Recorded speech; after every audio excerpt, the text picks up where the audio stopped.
Welcome to Cut the Bull, an insightful podcast which addresses the news of the day and the cultural issues plaguing our society, bringing logic and context to these topics and discussing solutions too real for mainstream pundits. Now, here are your hosts, Charles Love, Shamika Michelle, and Wilfred Riley. Hello and welcome to Cut the Bull. I am Charles Love, alongside my co-hosts Shamika Michelle and Wilfred Riley. And our guest this week is civil rights icon Clarence Henderson. Clarence, welcome to the show. Thank you. Thank you for bringing me on.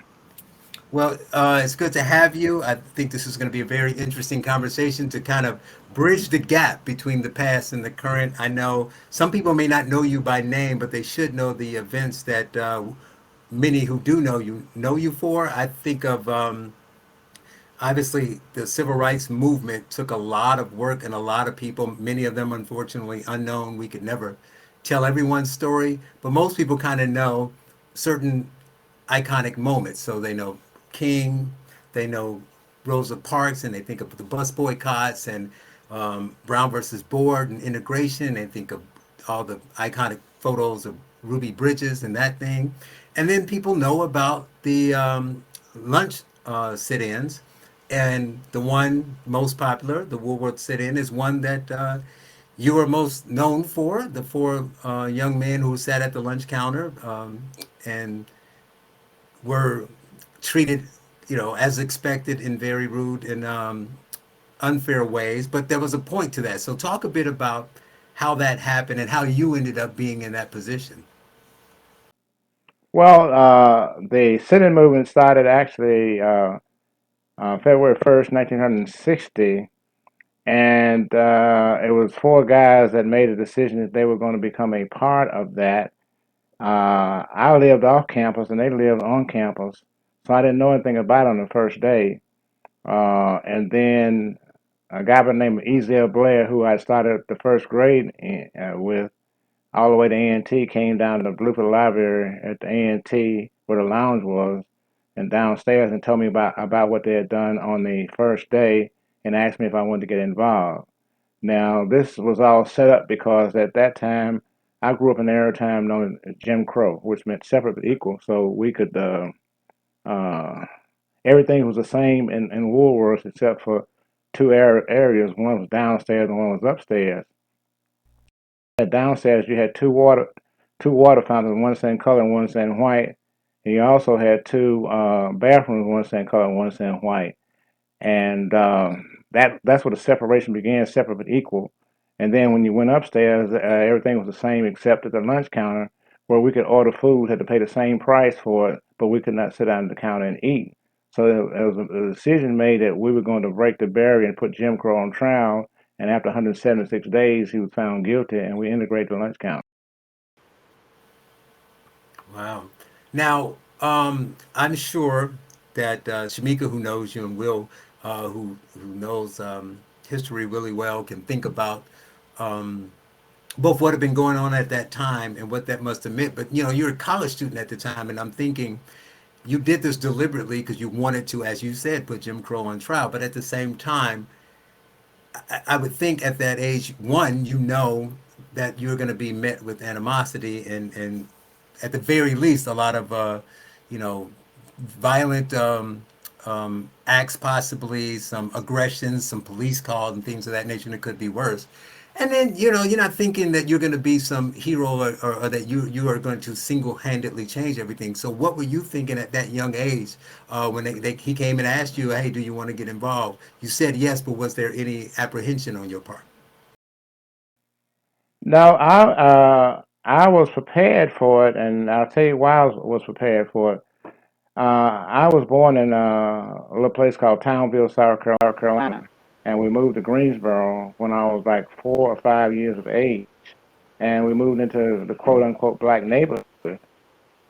And the first 2 years of schooling, I went to school at that the neighborhood school, and my father did something that helped set the tone, I think, for this kind of situation. That he moved us over near UNCG in Greensboro, which at that time was women's college. So I lived in two worlds at that time. at lunchtime, I was bused back. Even though we moved, I was bused back over to the same school that I. And so at lunchtime, I played with black kids, and then at the there was only one kid there that was my age. It was how by like in a cul-de-sac surrounded by white neighbors. In the evening times, some of the white kids would come to my yard and we play together.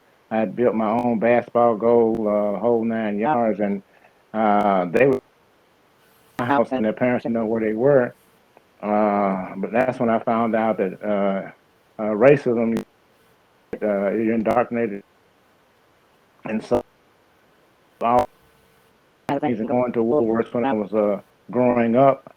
Uh, whole situation every time my mother would younger, and so this struck a chord and called, um, calling the N word and all those kind of things during that time. As a matter of fact, one of the things that resonates with me is that I guess it's about 12 or 13. I was riding my bicycle down the sidewalk, and this white guy started to approach me. And I got as far over to the right side of the cliff, and he's approaching me. He looked at me, but then I can see that he starts to drift over me off my bike and never acknowledges that it's sort of like I was invisible. And so it's those kinds of things that provoke me to want to get involved. Plus the fact that it's the roughest neighborhood in Greensboro, from the south side of town, and so basically being one of the new kids in the block, I had to fight just about every day. So I was well prepared for it. So when I walked in that day, as far as me having fear, I didn't have any fear. I just knew it was a different situation that when I walked in on February 2nd, I didn't know how I was going to come out, whether in a vertical position, in handcuffs going to jail, or in a prone position, into the hospital to the morgue. And so it as far as life is concerned, I began to see life a little bit differently.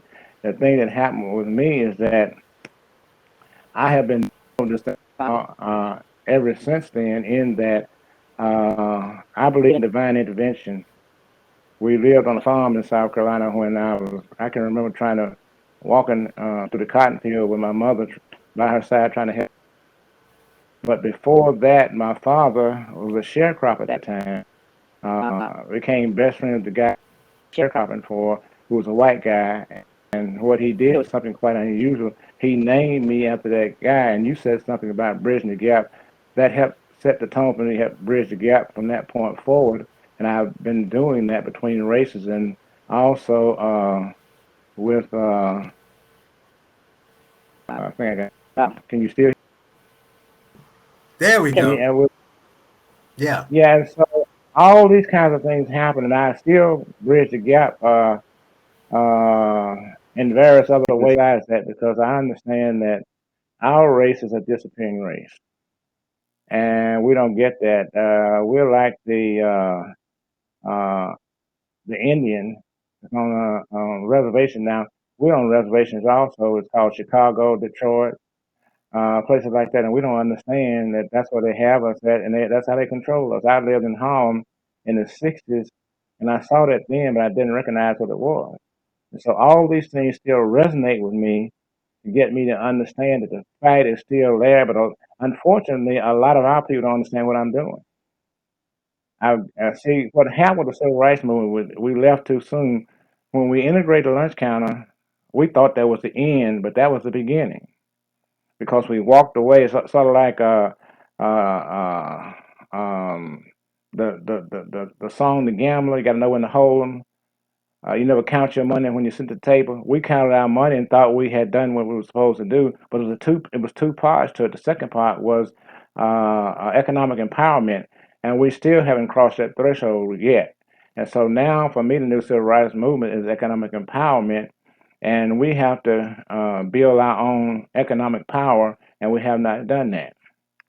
And so until we do that, we're always going to have to be going to the table with our hands up, saying, "Can you lend me? Can you give me? Have you got to spare?" Instead of having being able to go to the table with our hands down, saying, "This is what I have, what you have," and see if we can reach some kind of common denominator.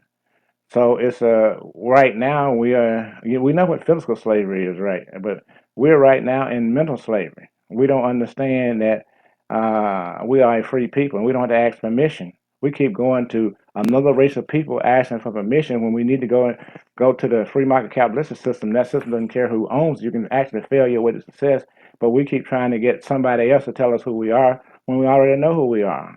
If we came up out of slavery, up out of Jim Crow, what's holding us back now? Nobody's standing over our heads telling us what we can and cannot do. So we just need to understand how the American system works. And if those guys did it back in slavery time, much worse than it was in Jim Crow time, and we did it back in Jim Crow time, which is much worse than it is right now, why can't we do it now?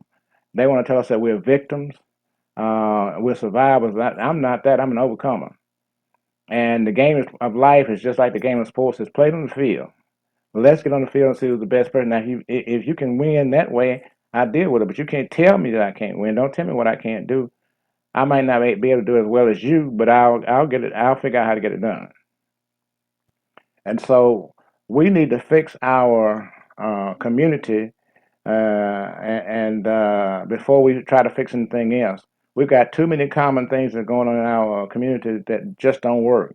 We've got generations of living on welfare, and free market capitalist systems does not work for a single parent trying to go out and get a job and pay for those for babysitting and all that. We need to go back to the family values. There are exceptions, and you can overcome that, but exception cannot become the rule. And so two things I work with people now is character and financial literacy, understanding how this deal works, because money is a game that everybody plays and most people lose because they don't understand the rules of the money. And so for me, I was well prepared in that. For I was in business for myself for almost 30 years, and so I understand how the free market capitalist system works. And here's a guy that doesn't have actually doesn't have a birth certificate, but yet I was in the most one of the most competitive markets I ever was before I retired, which was in the financial services industry, where I did mortgages, investments, and things like that. And I'm just trying to teach people that if you understand the free market capitalist system, then you have a chance of becoming successful. And that's where we are right now. And we just stop allowing people to tell us what we can or we cannot do. Once we do that, I remember, and you probably remember this, when they were trying to build the master race, and Jesse Owens went over and destroyed all that. So all we need to do is have the opportunity to go out and compete. And so my idea is to compete rather than compare. It's not where you come from, it's where you're going. It's not what's behind you, nor in front of you, it's what's in you. And you have to bring it out because freedom, liberty, those things have to be fought for on a daily basis. And we seem to forget that. Uh, we I remember a few years ago, I graduated from A&T, and some of the younger guys over back in the 70s were talking about some people still holding them down. So I had a meeting over there with them, and when they came into the classroom, I told them to look over the shoulder and tell me who was holding them down, and nobody's holding them down except themselves. And so I try to introduce to our people that we can succeed. We have become too thin skinned, allowing other people to tell us what we can or we cannot do. So it's time to make a change. It's sort of like we've seen a number of people, and it doesn't have, it's not just in our race, but we see it all the time where a person makes money, but all the money, they wind up losing the money. So it's not about making money, it's about building wealth. There's a big difference between the two. And we have to learn, understand how to build wealth. Once we do that, we have empowered ourselves to do things that we were not able to do before. Right. Um, Will, there's a lot there. What do you want to comment on or either follow up with? Well, that's what I was going to say. I mean, there's a lot there, and it's an impressive statement. I mean, I agree with most of that. I will say that when Clarence said the civil rights movement didn't do enough, because I've gotten so used to kind of the black conversation today, my first thought was sort of, oh no, like I respect this guy, but are we gonna hear that there wasn't enough focus on eliminating the last vestiges of racism? And then, sir, you went into pretty much what I hear from my uncles or from, older men and women in the Asian or the Caribbean community. Like, we've got the rights. Now the time is to stabilize the family, something whites also need to work on, by the way. Start businesses, go out there and Yeah. compete. I totally agree with all of that. I guess my one question, because I want to hear more from you as the guest, as Charles did, but my one question would be, do you still see yourself as an activist today? Like, if you were going to make one change in specifically the black community, which is our focus moving forward, what would that be? What would you focus on, given magic wand in hand? I, I, I would focus on people understanding America as it is.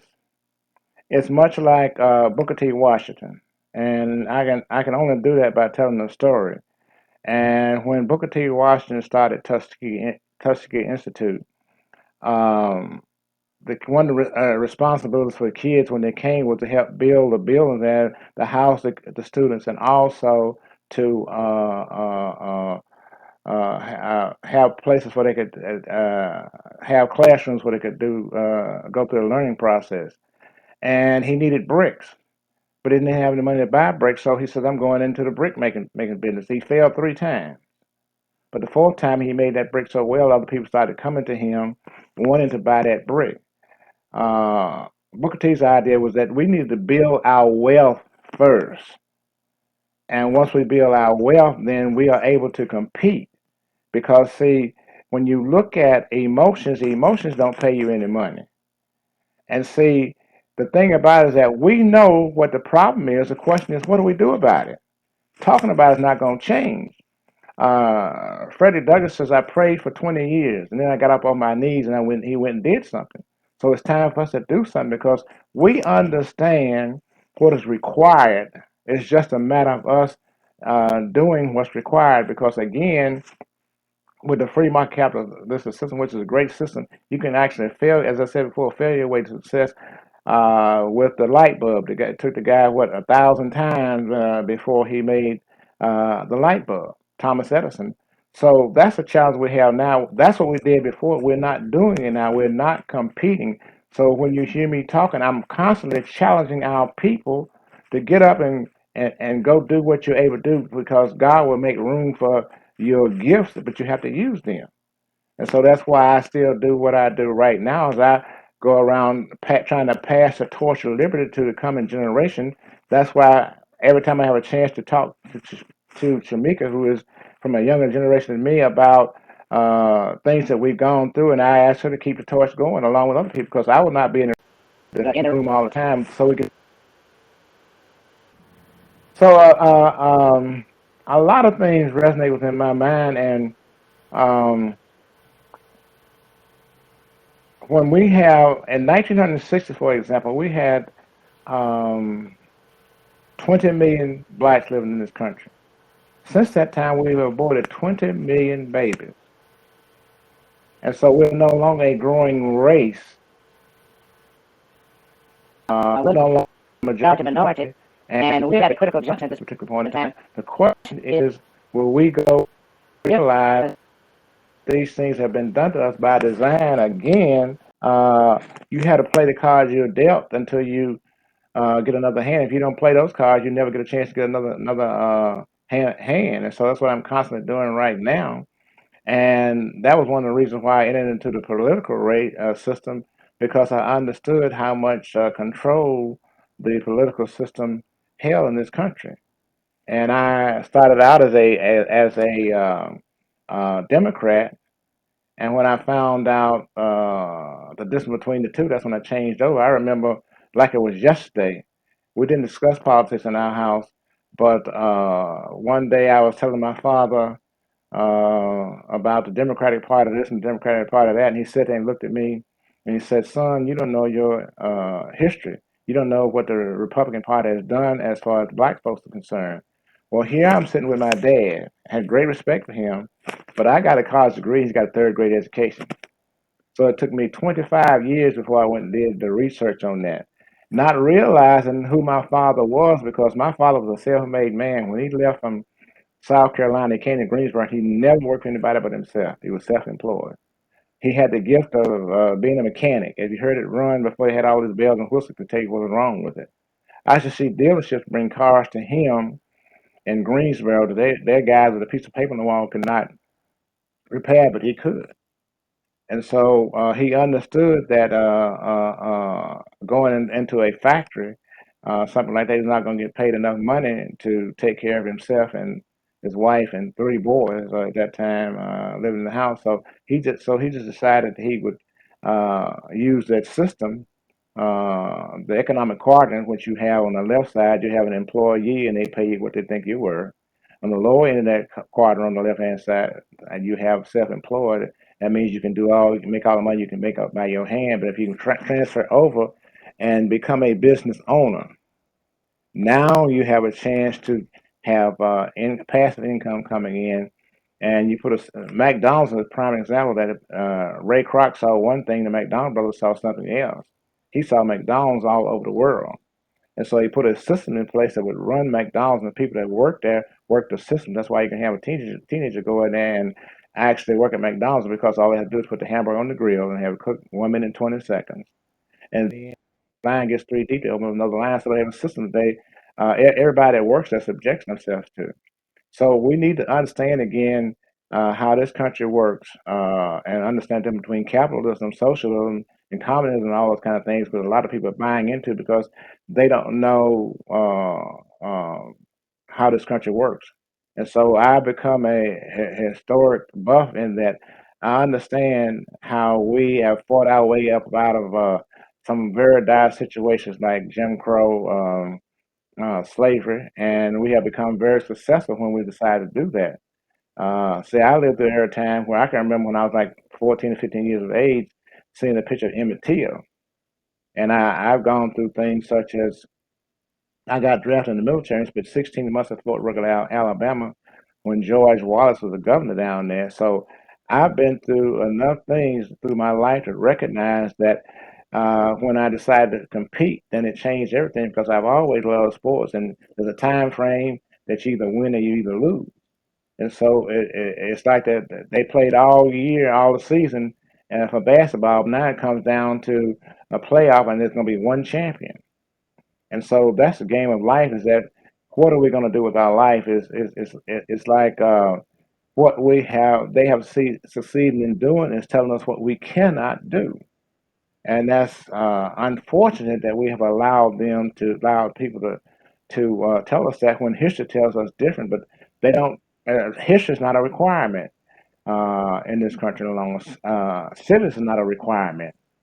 And so we live in an era of time where we're talking about critical race theory, we're talking about cancel culture and all that, and tomorrow morning, little Johnny still can't read. So one of the most important things is to get enough education to know how to process your way through life, because one of the things they did back in slavery time is they didn't want us to learn how to read. So we should understand how important that is. And once we understand that and we're able to reason for ourselves, we can change a whole bunch of things. And so now is the time for us to teach other people how to persevere. You said that having other people in the room. When Will asked you that question, it was important to have other people in the room because of the generational gap and other people um, to pass that knowledge on and for them to get involved. And you talk about working with Hmm. Shamika. So Shamika, what do you want to add? Well, I just want to say thank you, Mr. Henderson, for actually being on this podcast with us. But I will say, I think I met you in 2019, and I was, Hmm. you know, doing a few things in politics, speaking a few places. I was working with the Walkaway campaign, and I went to A&T. And so of course, I had heard about you. Of course, I had heard about the Woolworth lunch counter and everything. And so when I actually realized who you were and what you stood for, I have to say that it gave me, I think, a greater sense of purpose. And I just felt like, wow, like you spent most of your whole life in service, as far as service to the people and trying to really make a change.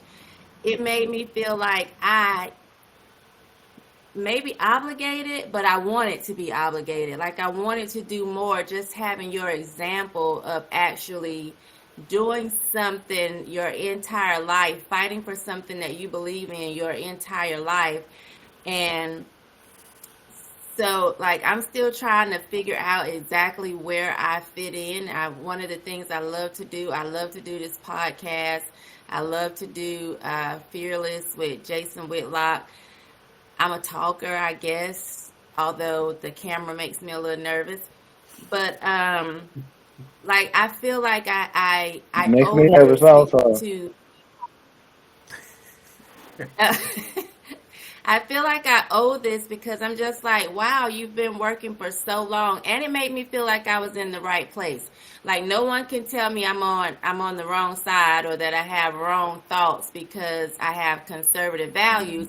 Because I'm like, let me tell you something. The man that actually did the sit-in is a conservative. So Mm. I just want to say thank you for a Mhm. lifelong dedication to just making things better for everybody. I appreciate what you've done. And I appreciate you.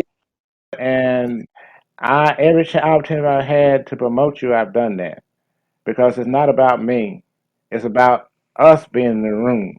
And you've done podcasts, whatever you've done. Anytime I have a chance to post it on my Facebook page, I do that.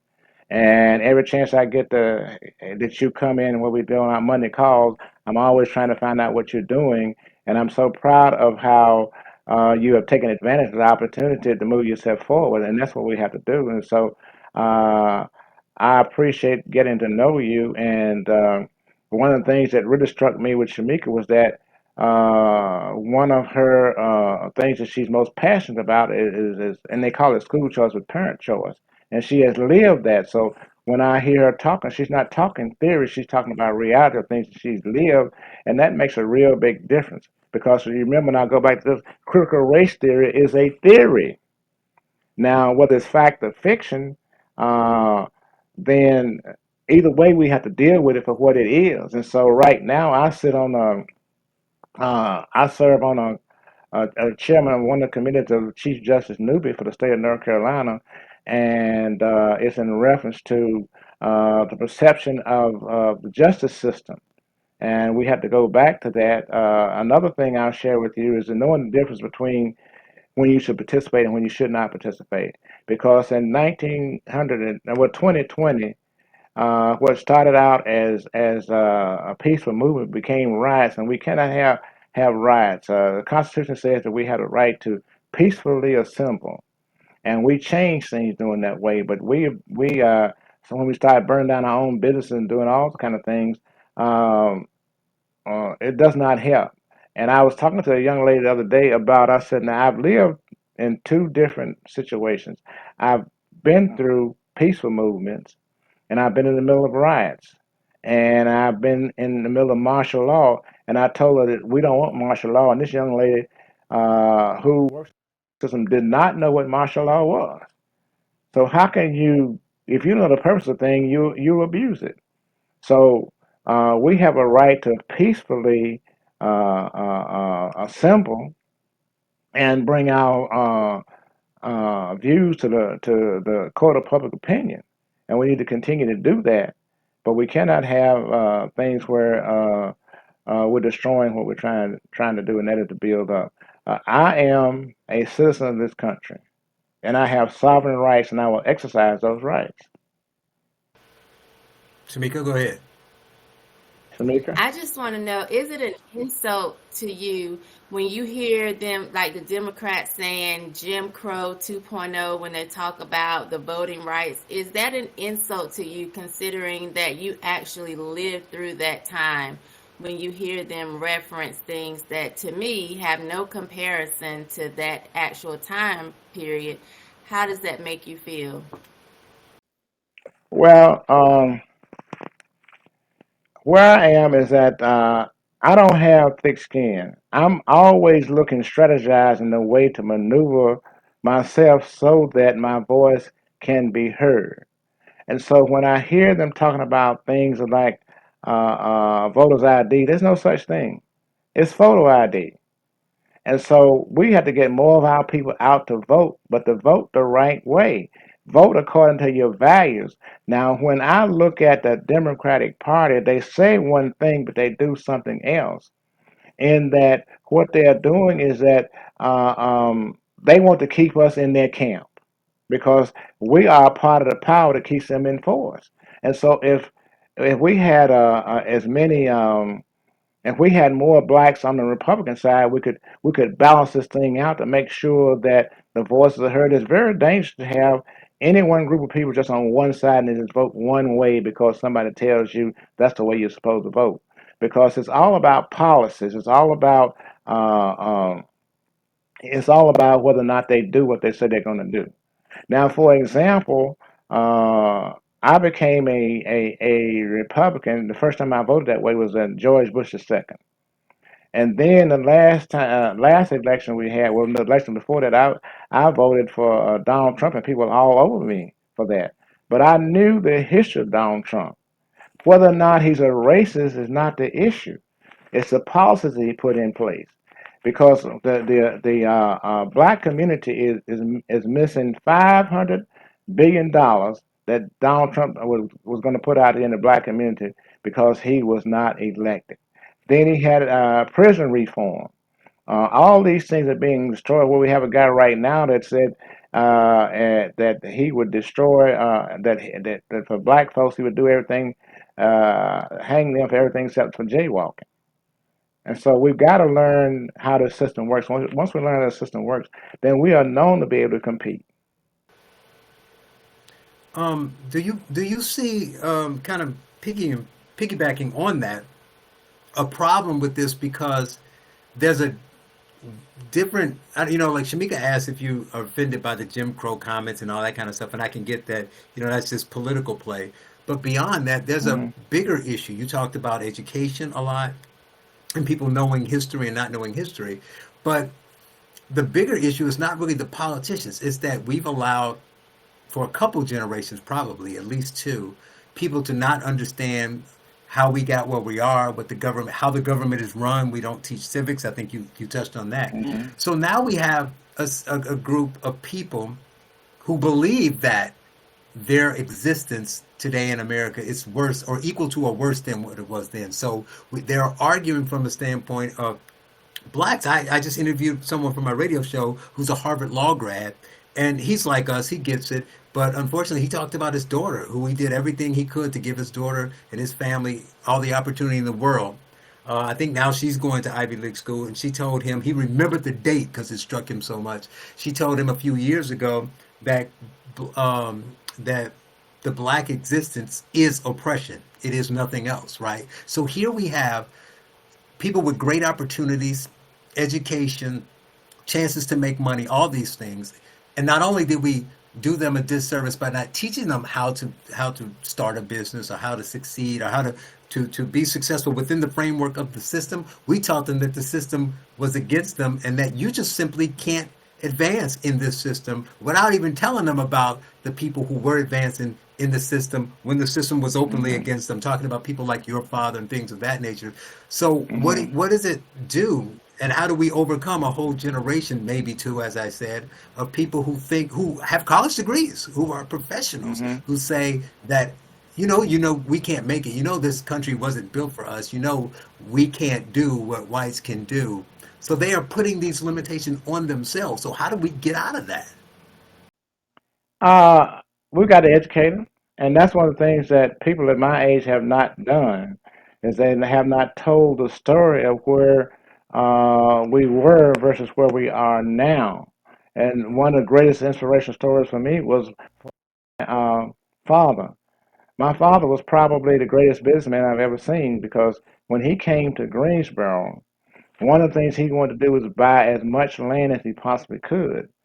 But because he was married, and my mother during that time had to sign off on it, she was apprehensive. She wouldn't sign off on anything except the two houses he had during his lifetime. And so we missed that great opportunity. And so I use examples of myself, just like what I was telling you about. The reason why I don't, now my father was a mechanic. I can change the tire, but that's about it. Now, why is that? I could have got free training. All I saw was the dirt on his fingernails and I didn't get it. So I tell my story over and over again so people can get it. This is like what Shamika said is that she saw at A&T and she has a history of it. Plus, she's lived through some of the same things what uh, uh, they had tried to do with her kids. Now, one of the statements you hear me make is that I grew up in an era time and said called Jim Crow, and I never went to an integrated school.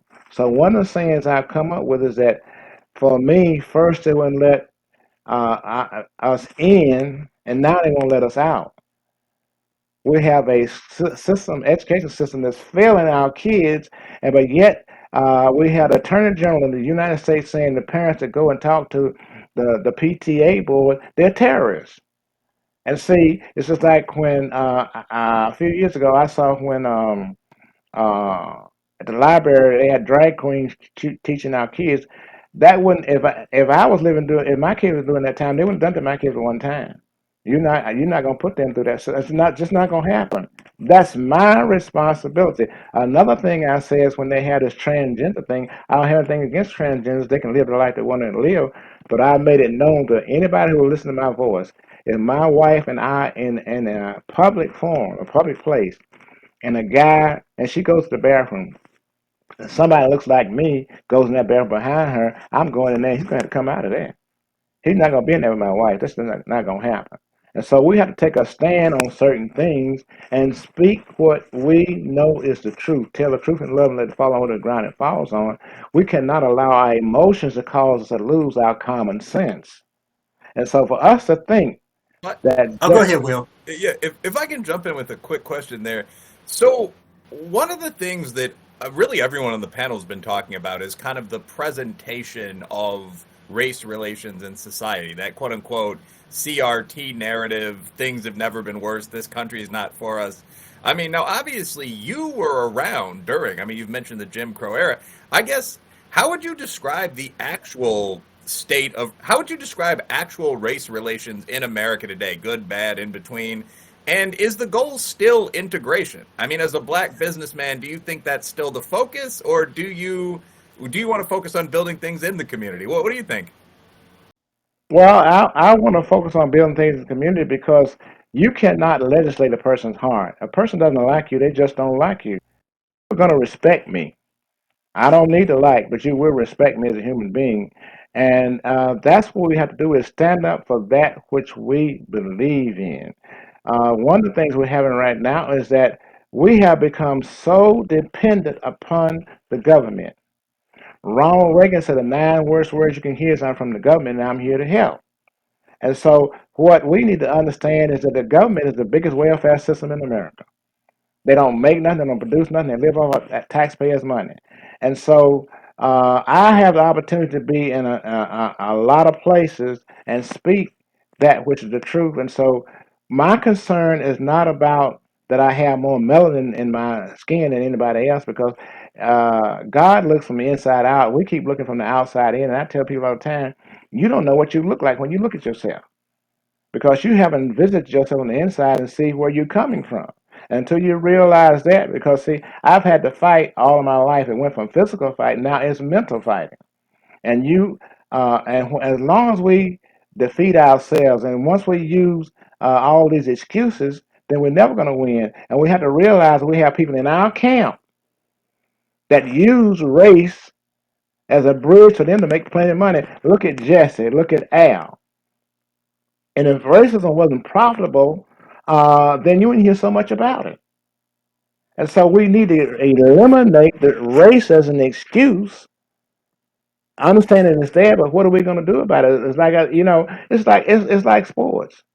You go out and play the game of life and see whether you can win or not. And for me, this was something that was given to me. I didn't choose it. And what has happened is that because uh, I've been chosen to deal with the situation. I deal with it, and you won't hear me coming out as anger. I'm like the wind. You don't see me coming. You don't know. You don't see me going. The only way you know that I've been there is the effects that I leave behind, and so I don't take it lightly. And I'm concerned that we're back into slavery right now, but it's economic slavery, and we don't understand that that's what we're going back into. So, for a number of generations, what we have done is that we have sat back and did not compete. and we have to compete. Um, we have to be a very strong people, but we keep letting people tell us that we're not strong people because look at the things we have accomplished. And like I said, here I am with no birth certificate, but yet the military says we'll take you. Here I am, the only person in my immediate family, because all of them are gone on except me, that graduated from college. But here's the examples I had. I was fortunate enough to live in a two-parent home where my mother never worked anything but a part-time job. My father knew what his responsibility was, and he took care of that responsibility. He made sure that we always had food on the table, a roof over our head, and those things that need to be taken care of. So I have learned from that. My responsibility, and I always said this, is that if I ever was the father of any children, whether it was out of wedlock or in wedlock, I was going to take care of those kids. So that's what I've done.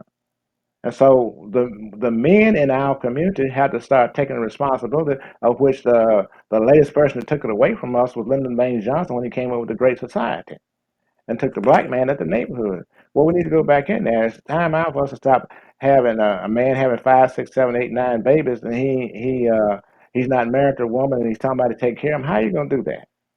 And so we have to have an honest conversation with ourselves in our own neighborhoods and begin to talk about what we need to do to solve the problem. And don't tell me about racism because it's there. They're talking about driving while black. Ever since I've been driving, I was black. But one thing I never done, I never resisted police. What I've done is that I looked at it that if I can, if the policeman does something wrong to me, I'll live through it. What I'll do is get his badge and I'll take care of that situation. Hmm. Can I ask you this question? But we had to have a different attitude. Because you Go mentioned ahead. him a couple times. But what year was your father born? 1908. Okay.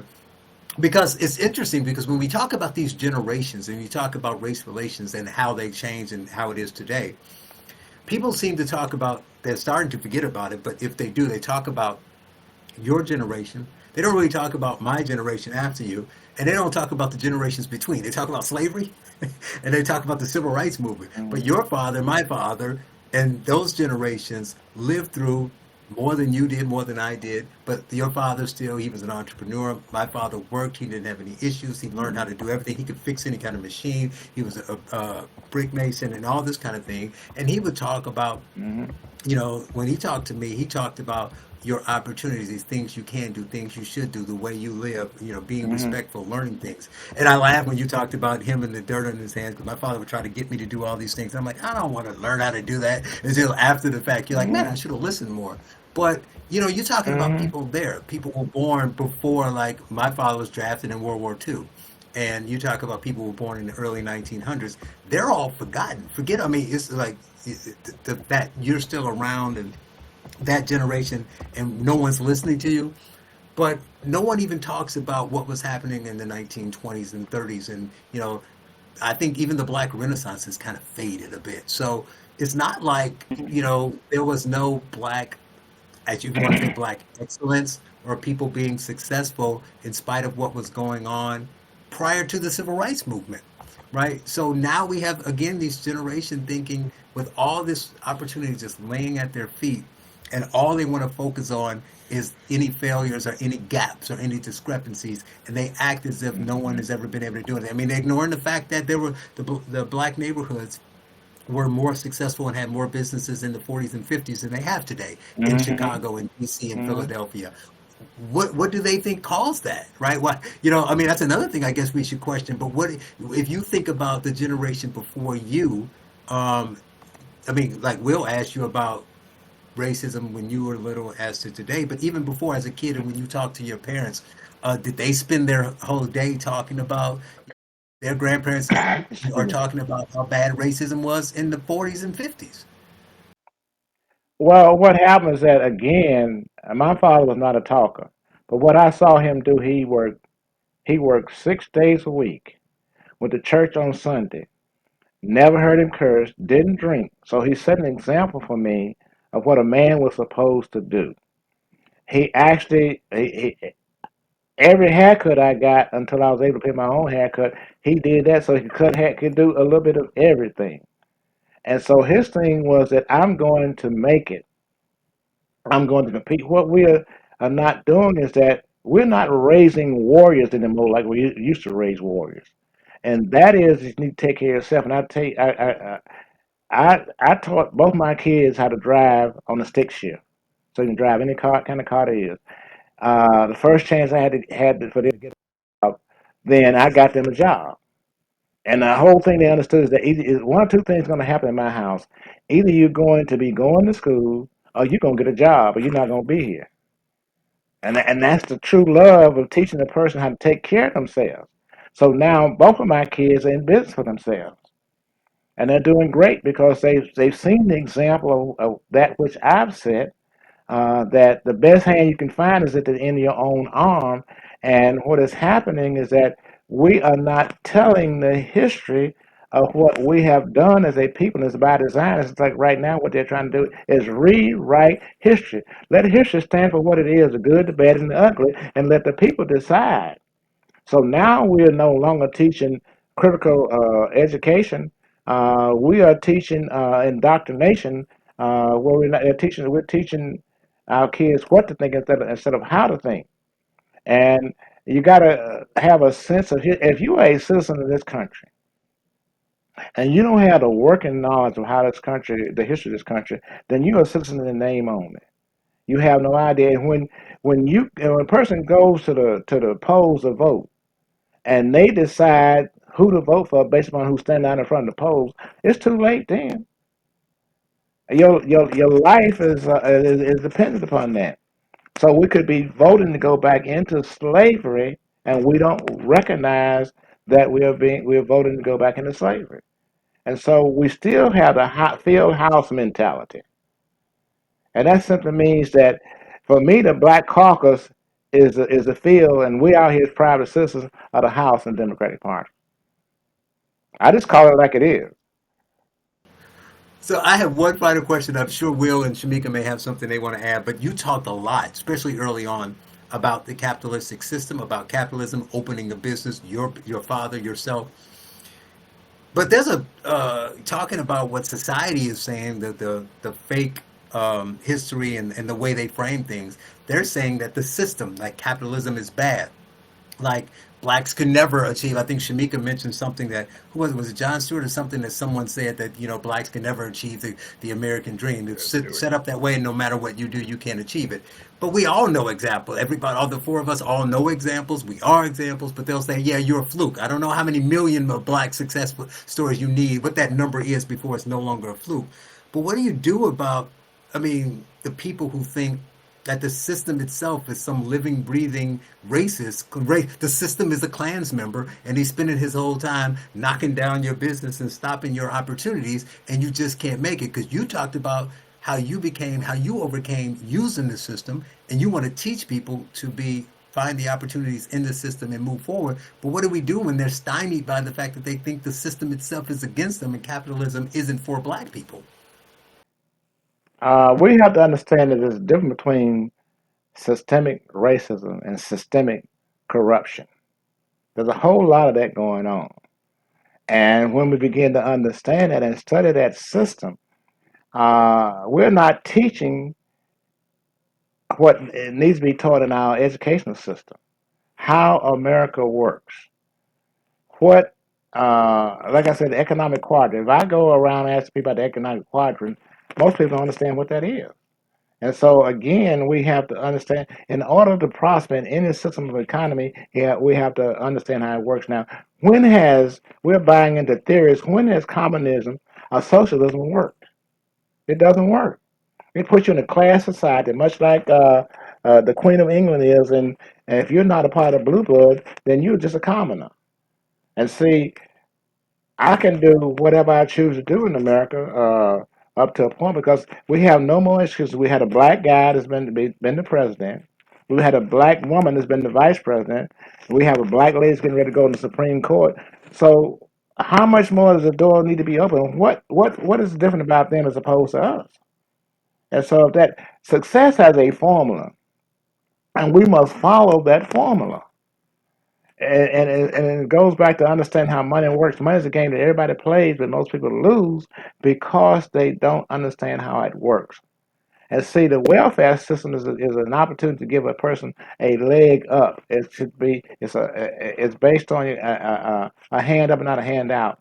We should not stay on the welfare system in its entirety when we can get off of it. What, for example, in the housing projects, there should be classes taught in those projects to help people to get off of that the welfare system. Because anything the government do, they can take it away.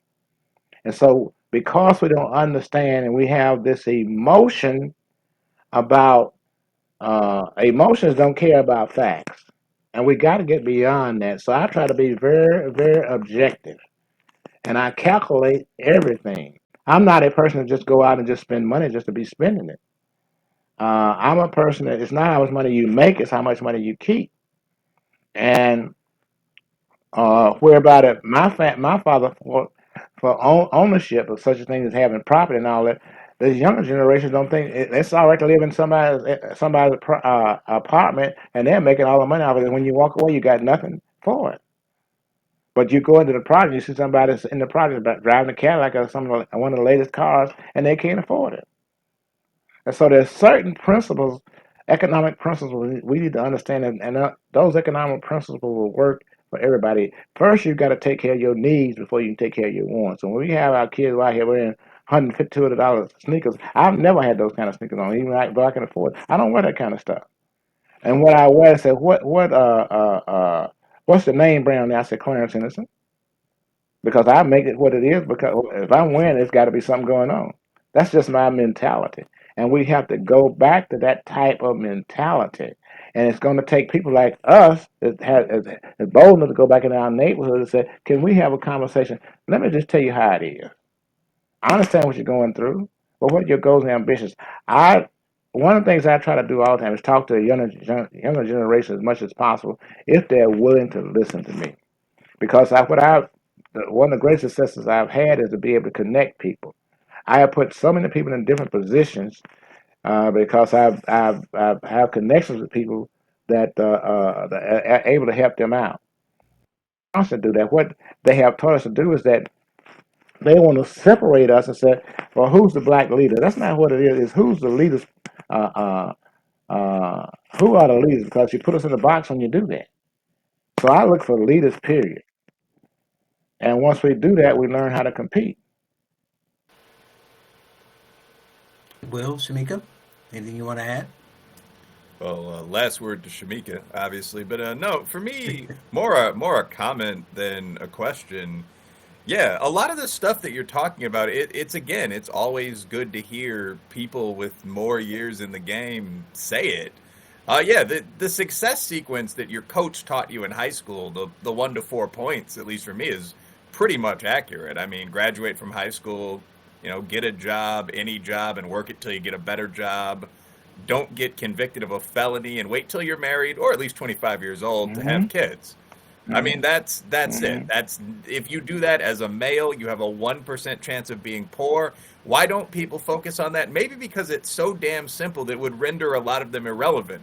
And I think the Hmm. same thing Hmm. when you're talking about these governmental bureaucracies. I mean, sir, you're saying, well, why don't they teach people how to get good jobs and housing projects? Well, because if you get a good job, you don't have to live in the projects. So you move, and that entire Hmm. housing bureaucracy that exists to exploit blacks and poor whites, that builds new buildings every year, one of the largest landlords in the country, that immediately disappears. It's not necessary because people are moving into stable working class neighborhoods. So that's the point. I guess the only question that comes out of this is how do you get the message across? I mean, you've basically communicated what would help out black people, I think especially men, and indeed most people. But how do you tell people that? How do you get rid of the sort of beggars army that's out there? That's my final question for you. I tell my story. I was born on what society would call the wrong side of the tracks. I was not supposed to succeed, but I've always had the ambition that I wanted to succeed. And what happened was is that I was bust all my life. But what it did was it got me out of the environment that I lived in, and I saw how other people live, and it changed my whole perspective. And so I've always been searching for a better way. And some of the things that I share with people, for example, if this country's so racist, why are people dying to come here, but nobody's dying to leave? And so I had an opportunity to go across the country, sharing things with people that ordinarily would not be shared. For example, how many people have a chance to, whether you're Democrat or Republican, to be recognized by the president not one time but two times? How many blacks have been? It's like I'm the president for the Frederick Douglass Foundation of the state of North Carolina. As a matter of fact, I'm the spokesman for the entire Frederick Douglass Foundation. How did that all that come about? Because my foundation, that which I did. And see, everybody has what you call moments in your life that you can change things. We don't take advantage of the times that what you call defining moments. See, everybody has those moments. Those moments don't define you. It's what you do in those moments. That's what defines you. So for all those years, I went in the FW Woolworth one way, and then I went in another way, and that was that I was willing to put my life on the line. It's sort of like it says in Braveheart, every man dies, but not every man lives.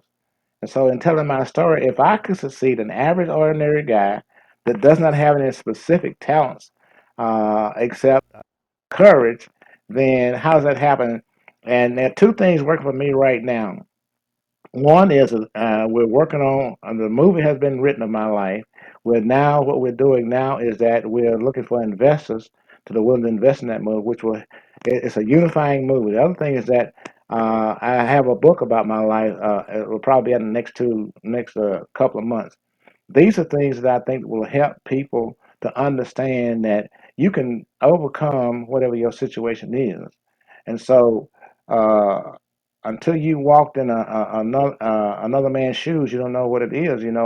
I have all these stories that I've heard. Now, I never have been out of the United States, but I had my middle brother back in the 50s was in the Navy, and he went into various countries, and they talked about him in those countries how underprivileged he was. But he said it was nothing to see a guy walking down the street and have a hand cut off or arm cut off, but simply because he stole something. So he would talk about how much better it was in America even during that time than it is right now. Having my oldest brother almost lost his life um, in the Korean conflict. He got hit with a hand grenade and he got shot with a bullet that went straight through him. But yet he came back and still served America by becoming a police officer. And dotted every I and dotted every T. And so I have all these instances what have seen that we can succeed. We know that we can. Uh, but we have to realize the potential is there. Potential is one thing, but that's something else totally different. So I think sports also has been a great lesson for me. Shamika, you want to take us home? Where do you want to end with? Well, I would just say I think there's a lot of takeaways from this conversation, a lot of things that can actually help people. One of the things, though, which is the greatest takeaway for me, is when you said you tell your story. And I think that is what I need to continue to do is tell my story by a lot of people's accounts. I shouldn't be here.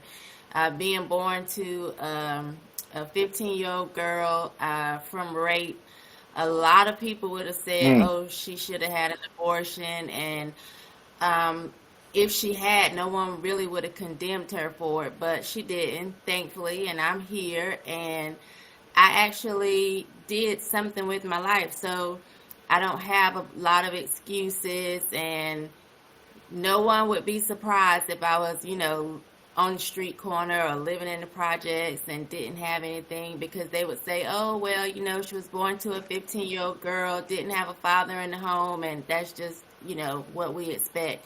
But I did something different. And so I think that's my greatest takeaway is to tell my story. And Shamika, that resonates with me. I didn't know that part about you, but now I'm learning something else different about you. So you're so right. Everyone on this conference right here has a story they can tell. And you need to tell your story because it's not theory, it's based on how you actually live your life because society would say that you were never going to succeed. But you travel across the country and you're being demanded right now. Now you're on a podcast the whole 9 yards. So that shows that you can succeed in America. Hmm. Definitely. I mean, I definitely appreciate your time, and I hope more people will listen to this and learn from your wisdom. And you keep continue as long as you can talking to the younger generations. And I'm looking forward to that movie and book. He is Clarence Henderson, a civil rights icon, president of the North Carolina chapter of the Frederick Douglass Foundation, and a former entrepreneur. Clarence, thank you for joining us. You're quite welcome. It's a great place to be on. And Shamika, we'll be talking. Okay, talk to you soon. I got a country to save. God bless the US of A. Land of the free and a home of the brave. God get all of the praise. I got a country to save because I'm Patriot J and I'm saving the day.